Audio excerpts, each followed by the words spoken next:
উপজেলা স্বাস্থ্য কমপ্লেক্স মতলব উত্তরে রাতের বেলা ব্যাডমিন্টন খেলা শুরু হয়ে গেছে।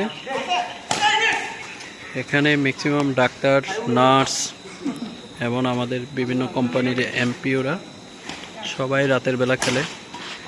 খেলাটা মূলত হচ্ছে এক্সারসাইজের জন্য। আপনি কখন এক্সারসাইজ করলে আপনার হচ্ছে বডি ওয়েট কমবে? যখন আপনি প্রতি সপ্তাহে 30 মিনিট করে 5 দিন, তার মানে হচ্ছে টোটাল 150 মিনিট পরপর 2 দিনের বেশি গ্যাপ দেওয়া যাবে না। আপনি যদি একটু হেভি এক্সারসাইজ করেন যাতে সোয়েটিং হয়, শরীর থেকে ঘাম বের হয়, তাহলেই হচ্ছে আপনার ওজন কমবে।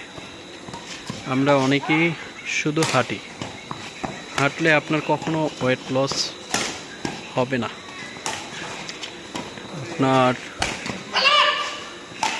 যখন এক্সারসাইজ করতে করতে আপনার বডির গ্লুকোজ শেষ হবে, তখনই হচ্ছে বডি থেকে ফ্যাটগুলো ভাঙা শুরু করবে।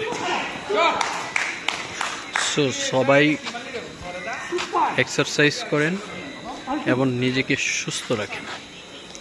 আরও একটা মজার বিষয় হচ্ছে, আপনি যখন বডির ফ্যাট বাড়তে থাকবে, এই বডির ফ্যাট বেড়ে আপনার কোমরের বডি ওয়েট যখন একটু বেশি হয়ে যায়, তখনই আপনি মেটাবলিক সিন্ড্রোমে ভোগেন। মানে হচ্ছে এটা ডায়াবেটিস হওয়ার প্রি স্টেজ। এটাকে যদি আপনি কন্ট্রোল করতে পারেন, তাহলে আপনার এটা রিভার্স হয়ে যাবে, আর ডায়াবেটিস হবে না। কিন্তু আপনি রিভার্স না করতে পারলেই আপনার ডায়াবেটিস হবে। তার মানে আপনার যদি আজকে ডায়াবেটিস ধরা পড়ে, আপনার বডিতে 10 বছর আগে প্রসেসিং শুরু হয় যে আপনার ডায়াবেটিস হওয়ার পথে।